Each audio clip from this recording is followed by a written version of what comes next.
TopMedTalk.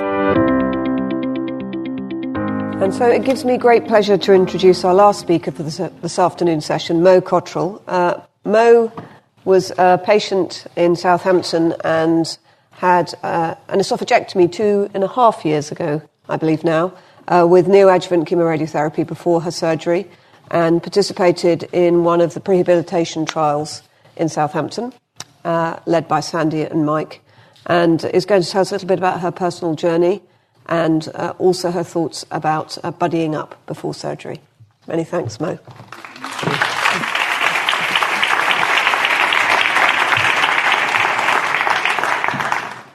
Hello, everyone.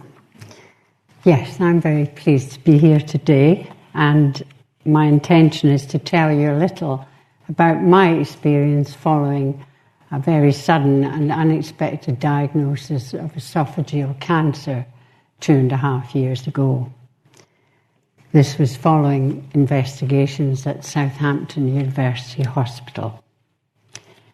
I will then go on to tell you about the buddy scheme with which I'm actively involved.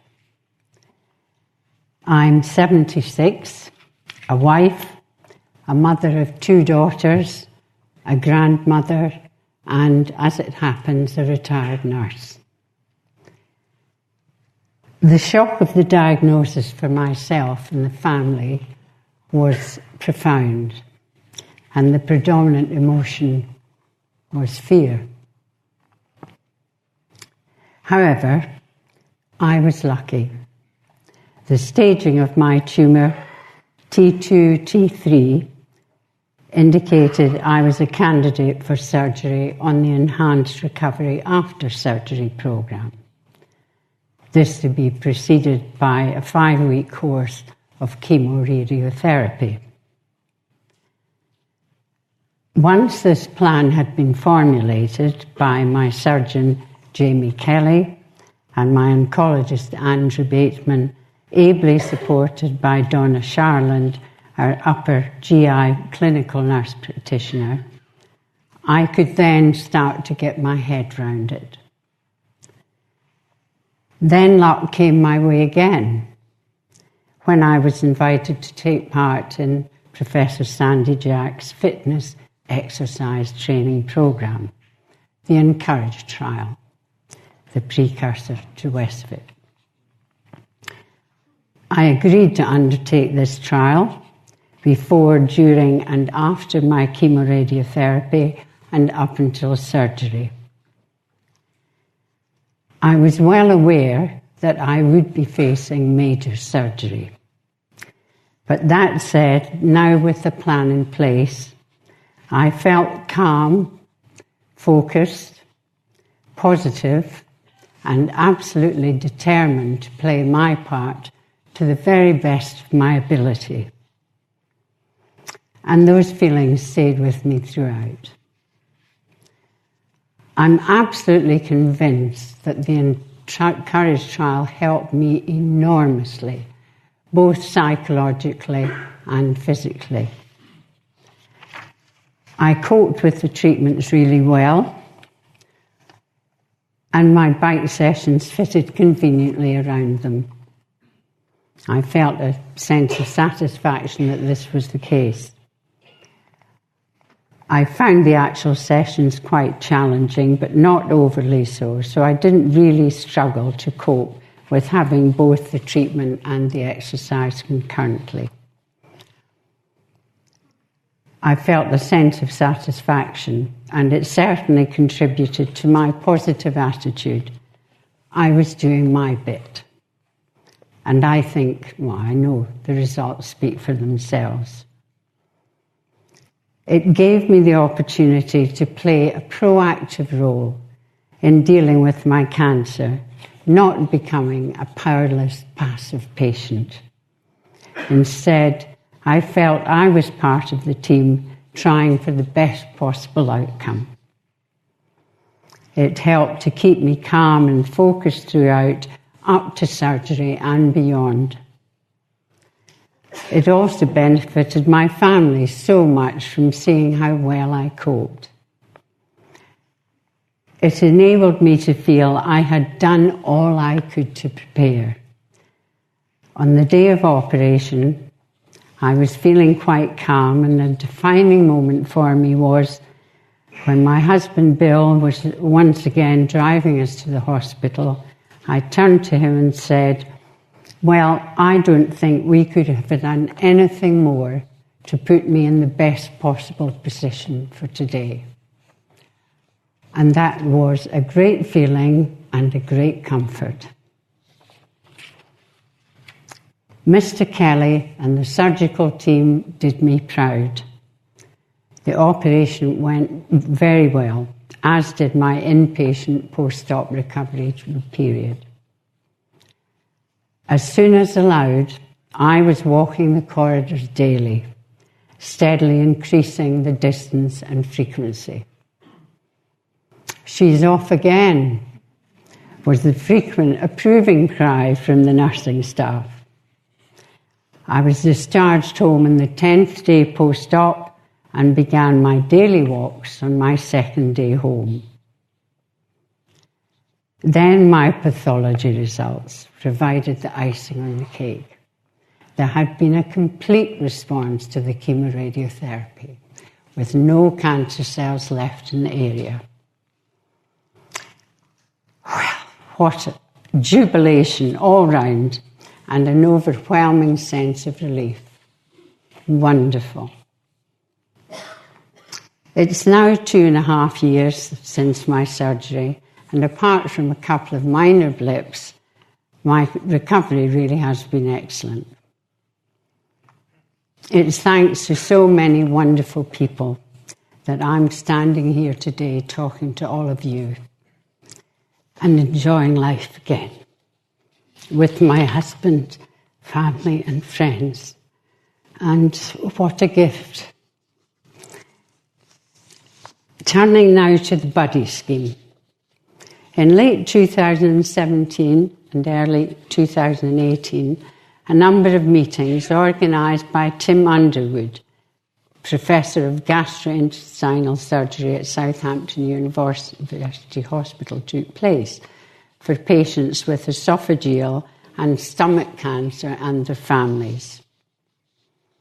From this, a group of like-minded patients felt there was a need for a support group. Hence, SPICOS was formed, which stands for Support for People Impacted by Cancer of the Esophagus and Stomach. And it was under this umbrella that the buddy scheme was initiated. A buddy is a volunteer, of which I am one, who has had the surgery and has offered to be a point of contact for patients and their families to offer reassurance and support.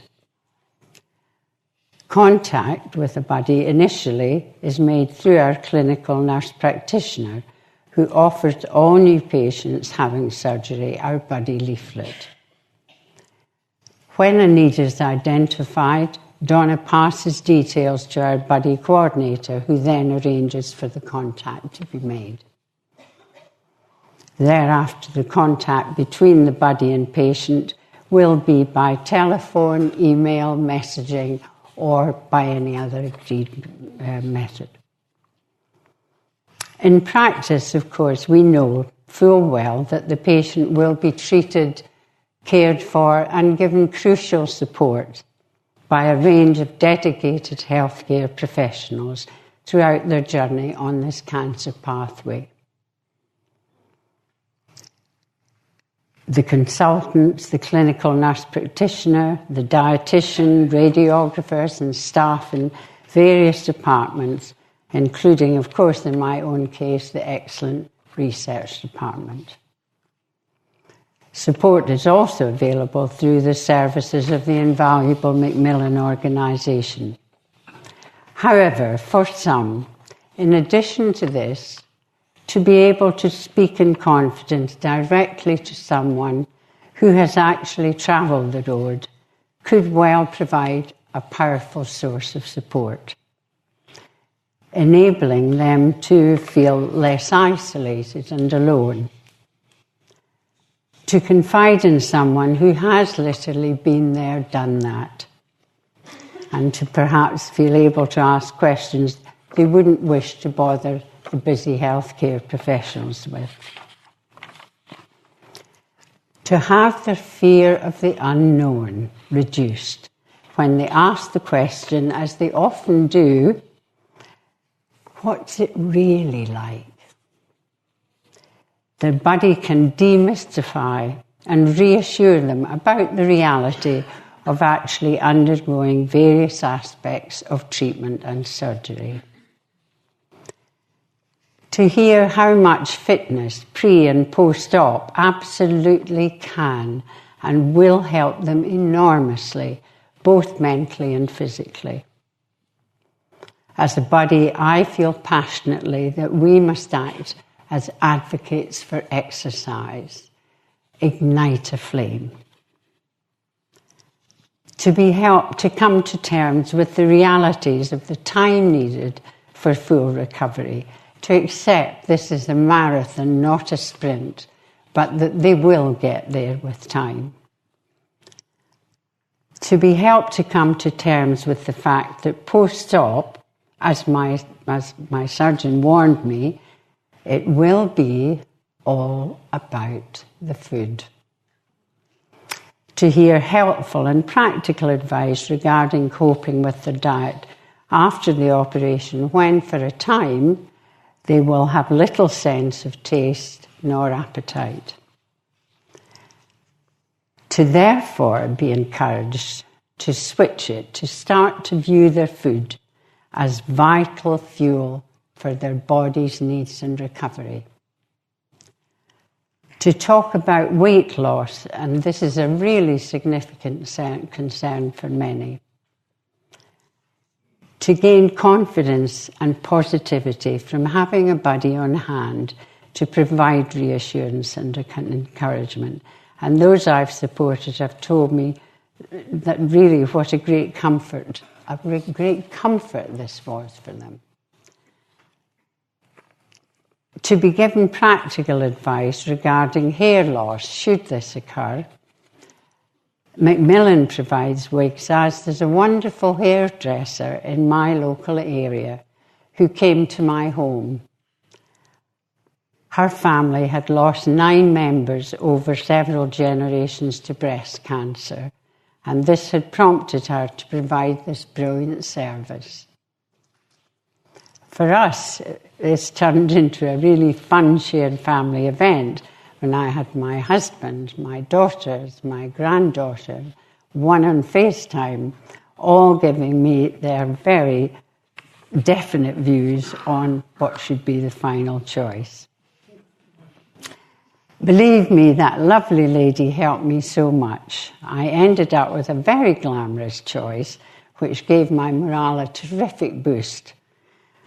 And it has to be said, gave my husband a degree of relief when his wife became so much quicker at getting ready to go out. So he misses that now. To be able to give vent to their emotions and equally to share moments of humour. To know they can pick up the phone any time they need to talk to their buddy. To hear someone say, yes, I know exactly what you mean. I know just how that feels. To know their buddy really cares about them and is cheering them on. Having said all that, of course, we are all different, and having a buddy will not appeal to everyone. We all have our own ways of dealing with life's big challenges. It's not a one-size-fits-all, and we as a group are realistic about that. At present, we are a small group of local people who've had the surgery and want to help others and give back to the NHS. Importantly, we now have a buddy process in place to take us forward. In my privileged role as a buddy, when I first speak to the patient, one of my initial questions is, so, can I ask you, What type of person are you? Is it a glass half full or a glass half empty? People can usually answer this instantly. If their answer is half full, then I stress just how much this is really going to help them and why. If it's half empty, well, I'm then on a mission to bring about a change of mindset, to urge them to look for the positives and why.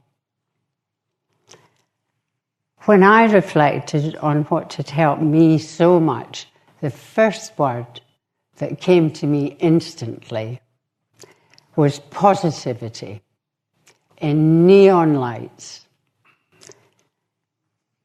In summary then, I want them to end up with a toolkit to help them cope, comprising positivity, acceptance, adaptability, self-belief, determination, a commitment to exercise, and a buddy to rely on. Thank you for listening.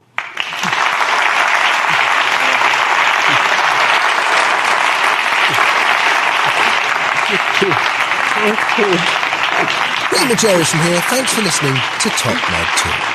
Now, before we let you go, it's important that we remind you to subscribe to TopMedTalk. That way you'll never, ever miss another episode. Also, if we could encourage you to join us on social media, Twitter, Facebook, LinkedIn, YouTube, pretty much every single social media platform, we're there. Join us.